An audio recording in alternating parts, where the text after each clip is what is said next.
Welcome to the Hang On a Minute podcast. This channel is for taking a fresh new look at this thing we call reality. Wide-ranging discussions on various topics that affect us all as humans. Feel free to contact us at hangoniminute@gmail.com. Thanks for listening. Jiang, a Chinese professor of English, has blown up the internet, gaining over 1 million YouTube subscribers in just under 2 years. He's your typical genius type, who goes around creating lots of really cool things and making incredibly insightful observations. That is, of course, until such time as people start to notice and then suddenly, what do you know, decide to crush him. Having worked at a prestigious school in China for quite some time, setting up new courses and systems of learning, he gets fired for having the audacity to vastly improve education and student outcomes. It's a mistake that geniuses typically make. They imagine that people are like themselves, interested in getting up off their arses and solving real problems, rather than boosting their own egos by pretending to be clever. "Look at my son or daughter," they say.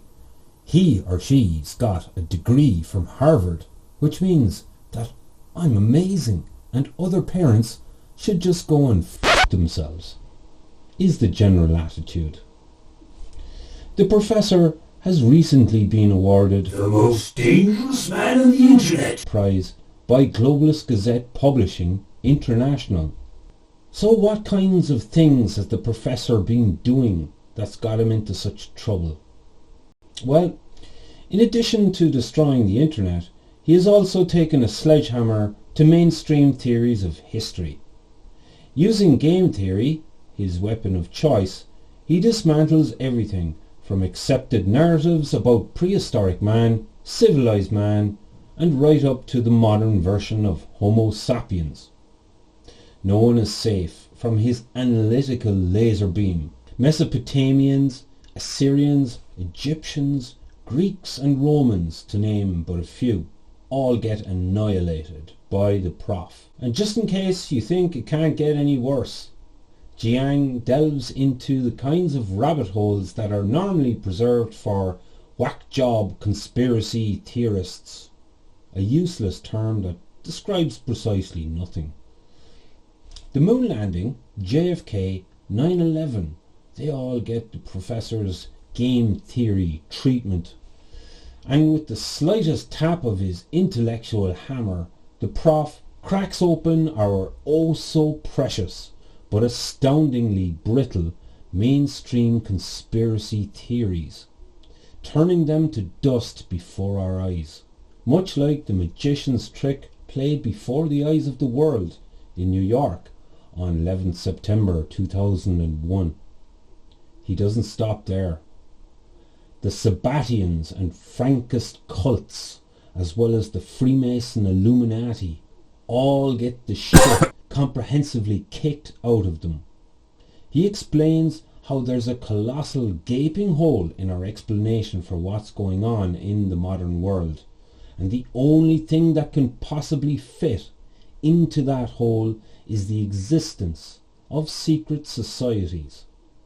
This, he claims, explains a great deal about our political infighting, war, pedophilia, sex and drug trafficking, terrorism, criminality, fraud, monetary inflation, and so-called governmental incompetence that we see all around us. Unless, that is, we have our heads firmly planted up our backsides. On a side note, I can personally help substantiate the Prof's claims about secret societies.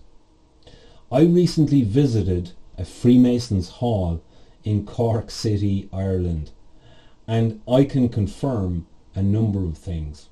First of all, looking at the vast amounts of painstakingly elaborate and detailed imagery on display, it is quite apparent that it is a really weird cult obsessed with bizarre rituals, sacrifice and death. the various portraits of lodge masters, whose names were etched on these portraits, displayed not a single Irish name.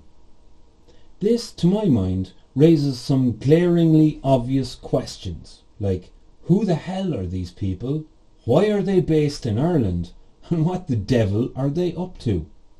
Presumably, they don't all just come along to sit around drinking coffee, do they? Professor Jiang boasts a vast library of lectures on his YouTube channel, which he calls Predictive History. He also has a Substack blog, predictivehistory.substack.com. Who the hell needs Netflix when you've got Professor Jiang Xueqin? There's a lot more to be said about Prof's analysis of history, philosophy, literature, art and world events, but that's for the next installment. Hope to see you then.